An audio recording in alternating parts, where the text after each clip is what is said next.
Magandang araw sa ating mga kabayan mula Luzon, Visayas at Mindanao. At siyempre sa ating mga kabayan OFWs at immigrants, mga kabayan, magbibigay lang ako ng komento ko patungkol doon. So malaya din kayong magbigay ng komento patungkol doon sa nanalo ng loto na naging issue ngayon patungkol doon sa editing.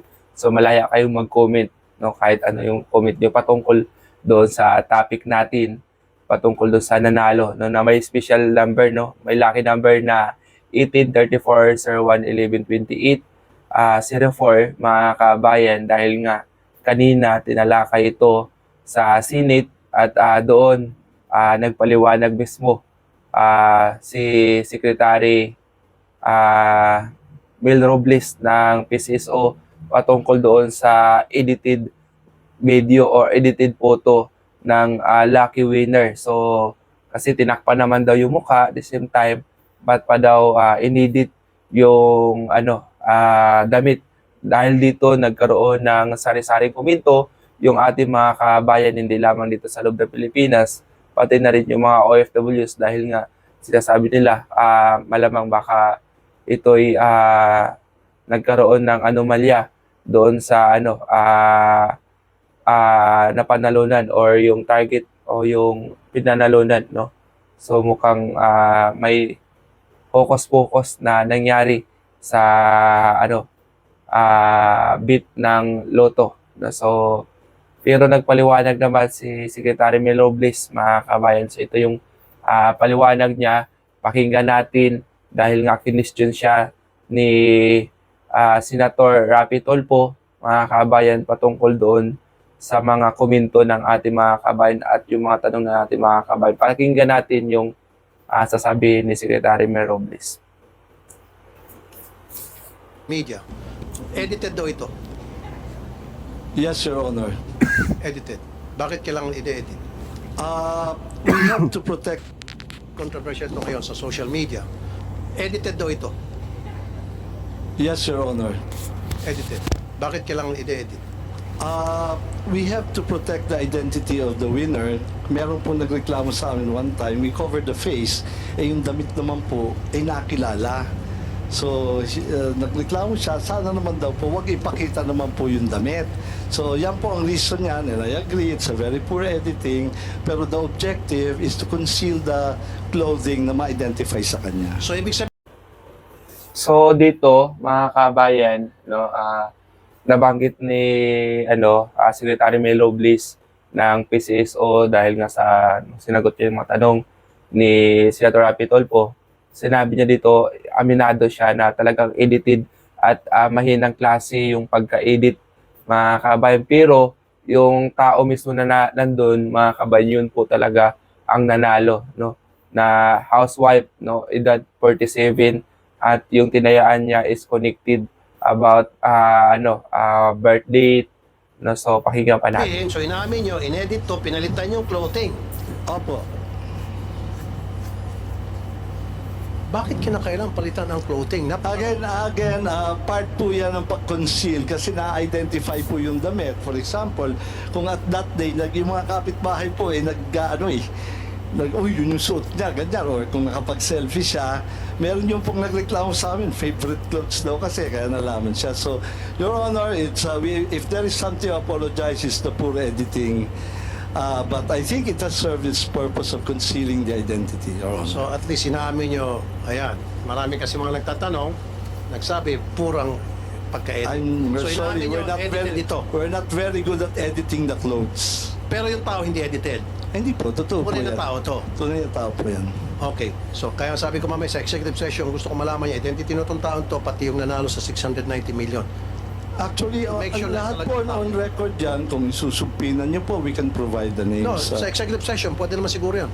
Am I right, Senator? So ayun nga, mga kabayan, no, ang pamunuan ng PCSO patungkol doon sa larawan na na-edit upang maitago ang mga sinuot at nanalo ng iklim nila ang kanyang premyo. Bagamat hindi perpekto, no, ang pagka-edit ng larawan at layunin para sa mga seguridad upang maiwasan ang pagkakilala at pamagitan ng damit ng nanalo. So Ako, for my opinion, agree din naman ako doon mga kabayan na talagang dapat secured kasi alam nyo, mostly katulad ko, parating, kung mapansin nyo, parating ulit-ulit yung damit, no? So possible ma-identify ng mga kapitbahay. So nanganganib yung buhay natin, ano, especially at agree ako doon sa sinabi ng Secretary Mel Robles ng Department ng PCSO, mga kabayan, na i-complete talaga, ano, dapat wala talagang ma-identify kasi yung damit, no, talagang isa sa ano yan na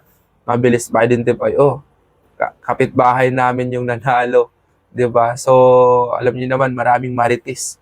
Pero agree din naman ako patungkol doon na lalo na ngayon dahil nga maraming naging questionably sa maraming Pilipino, no, sa maraming tao patungkol doon kung talagang may nag-exist ba o talagang may totoo ba talaga yung taong nanalo at totoo ba talagang may nanalo sa loto, mga kabayan. Kaya agree ako doon na doon sa transparency at patas na pagsasiyasat ay mahalaga upang mapanatili, no, o mapanatili natin yung kapani-kapaniwala sa mga loto draw at maalis ang mga agam-agam mula sa mga tao. So agree ako doon na ano, pumayag din naman, no, Secretary Mel Robles patungkol doon, no, na pwede nilang ipatawag, no, kailangan lang ano, no. So agree naman sila para maging fair, no, para wala nang agam-agam yung ating mga kabayan patungkol doon sa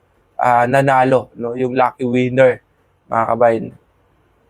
Kaya inihiling namin na respetuhin ang privacy at kaligtasan ng mga nanalo, no? Sa nanalong loto, paglalan natin respetuhin, no? Respetuhin natin ang privacy at kaligtasan ng mga nanalo.